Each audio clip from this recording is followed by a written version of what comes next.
ذرا دیکھیے کہ پروردگار عالم جل مجل کریم اپنے محبوب مکرم کے امتیوں کے لیے کتنی آسانی پیدا فرما رہا ہے۔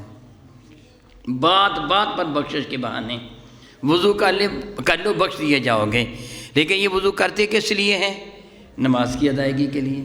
کس لیے کرتے ہیں؟ نماز کی ادائیگی کے لیے، قرآن پاک کی تلاوت کے لیے۔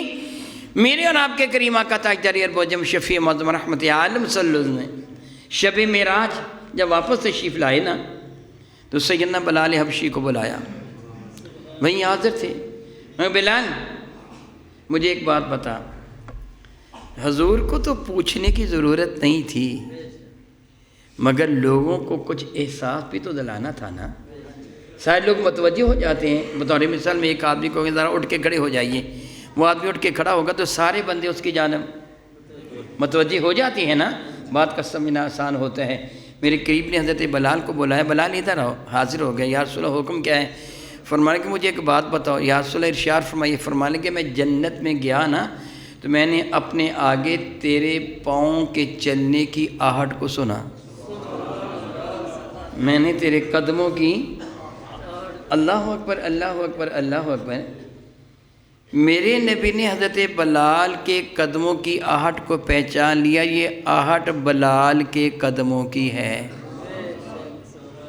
تو کیا جانتے نہ تھے کہ بلال کے قدموں کی آہٹ کیوں آئی؟ علماء فرماتے ہیں ایک تو یہ صورت ہے کہ حضرت بلال کو اللہ تعالیٰ نے اس وقت ان کی روح کو جنت میں بھیجا میرے کریم کے ساتھ۔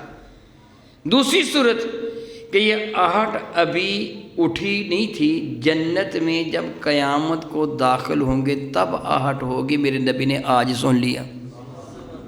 جس بھی اعتبار سے ہو، میرے کریم نے فرمایا بلال میں نے جنت میں تیرے قدموں کی آہٹ کو سنا، وہ تو کیا عمل کرتا ہے؟ جس نبی نے آہٹ کو سنا وہ یہ بھی تو جانتے ہیں نا عمل کیا کرتا ہے۔ علم ہے نا، آپ کے علم میں ہے۔ ایک مرتبہ میرے کریم آقا رسول اللہ شفیع معظم رحمت عالم صلی اللہ علیہ وسلم اپنی سواری پر تشریف لے جا رہے تھے، راستے میں ایک جگہ سواری اچھلی، میرے کریم آقا نے سواری کو روک لیا، صحابہ سے پوچھا یہ کس کی قبریں ہیں؟